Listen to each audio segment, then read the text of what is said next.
Hey guys, Lyra Linx here. I debated long and hard how I was going to try and make this video, and I thought that it would just be easier maybe if I tried to do it on camera, if I can even set it up correctly at all. So I just thought that I would try to sit and discuss plot points and progression that I had originally planned for my fanfiction, Drowning Emotions. Obviously, I haven't written or continued on my fanfiction in a whole lot of years, and that's a story I might tell another time. Also, if you don't like this formatting for me doing this video, then I can change it for future videos if I end up reading any more incomplete fanfictions and trying to explain how they're finished. But I thought me just talking, going over the plot would be the most convenient for right now, despite all the crackly sounds I might be making as I adjust an ice pack on my ankle, because life happens. And maybe that's a story I'll tell later.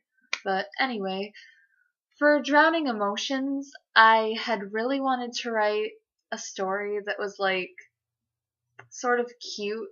I thought that May and Dawn were very cute together, but I don't like super hardcore Yuri relationships because it makes me uncomfortable because I am a heterosexual female and I don't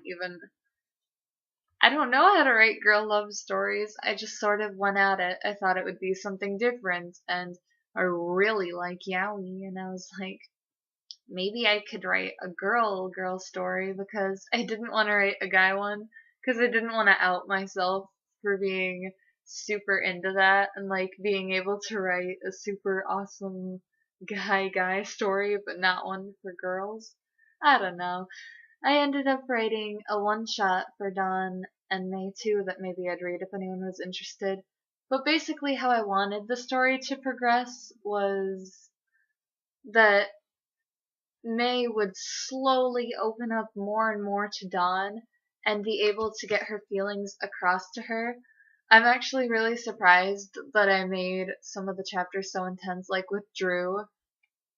I feel like, looking back now, I would add in elements like because Drew got so violent. Like in my other stories, I didn't do anything about the violence of people and I just let it be and like it just happened and there were no consequences.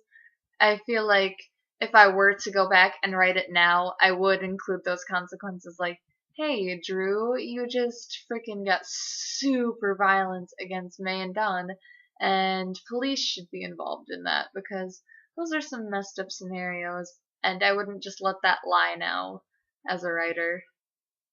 Even for plot device or whatever, I feel like I would go back and be like, hey, Drew, you're in jail now. This is not good. But I had wanted May and Dawn to go to college together. That would be a point.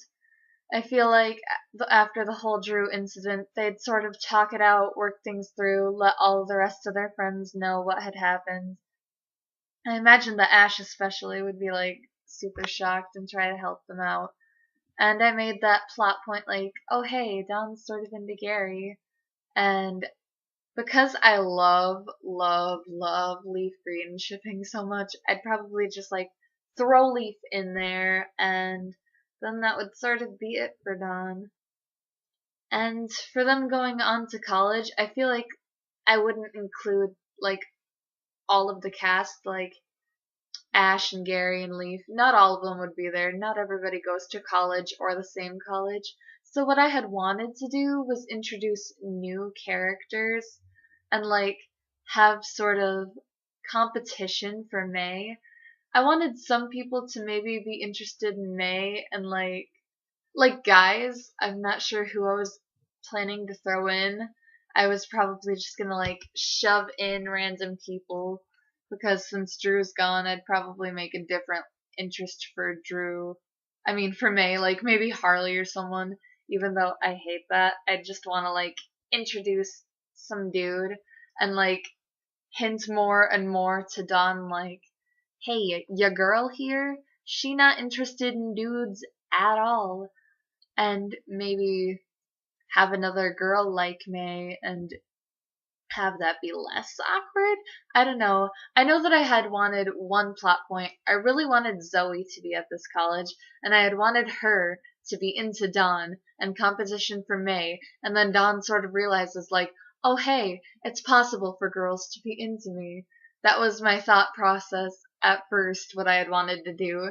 And now looking at that, I'm just like, wow, does there always have to be like a love rival and some really weird situation happening to progress plot like that? But that's what I'd wanted to do. I wanted Dawn and Zoe to like be friends, and then Zoe falls for her. May's obviously gonna get jealous over that. Like, who wouldn't be? And Dawn would have to be like, hey, I'm not really interested in that. But I kind of wanted that to be a point where Dawn would realize, oh, hey, it's possible for girls to like me.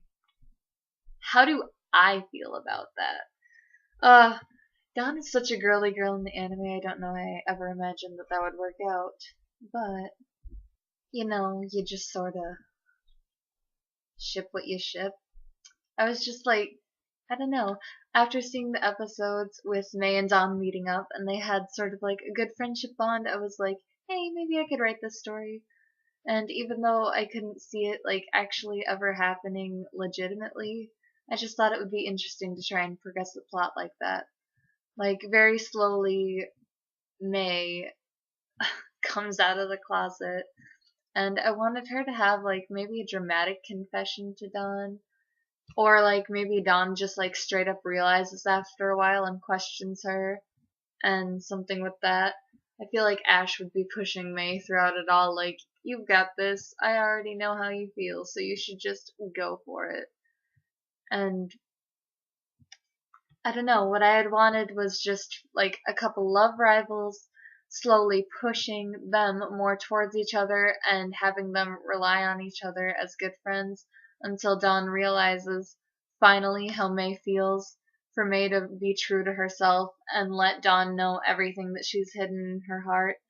And in the end, I wanted Dawn to sort of see how much May cared about her and to give her a shot. And I was wondering, like, if I got to the end of the story, would I write a sequel where they're together? But obviously, like, it's pretty much finished now. I'm not gonna go back and finish all of these stories at this point. I don't have as much time, I guess. And, like, I have to have a lot of inspiration to write fan fictions nowadays because it feels like more childish, but I still kind of love to read them, and I love looking back at these and being able to read them and being like, this was a part of me once. But I guess that's a very basic plot. I don't even know how I'd describe progressing it. I feel like I had way more ideas in mind for stories like The Fallen, and I don't know if anybody has any of my other old stories that they want me to go through and read, whether complete or not. If you want me to finish up the incomplete ones and sort of give you an idea what's more. If I don't answer any of your questions with these videos, let me know in the comments. I can make another video after this one to explain anything else you had wondered about Drowning Emotions. But I planned for it to be a really basic story. They'd struggle through college, they'd find their love, and then they'd just sort of live happily after that. There wasn't anything super extravagant that I planned for this particular story. It was just like, oh, I'll kind of go along and see how it goes. And I used a really sarcastic writing style. It was goofy, like, I just threw in all of these elements. It felt like a really experimental project. I have no idea. If you have any questions in particular about it, you can ask me in the comments. I'll always reply to my comments pretty much. And if there are enough questions, then I might make another video. If you want some really deep details, then I can always make more. I just don't have the time to write, but I do have the time to make a quick video and just like talk really quick about what I would have done. But yeah, that's it for now. If you have another story you'd like me to read, let me know in the comments. If you have another type of video that you want me to do more of, let me know that too. I'm never really sure what to put out, and I just do my own thing for fun. It's just a channel that's like this big blob of whatever I feel like doing at the time. It's just me. But like and subscribe for more content, and I hope to see you in another video. Bye.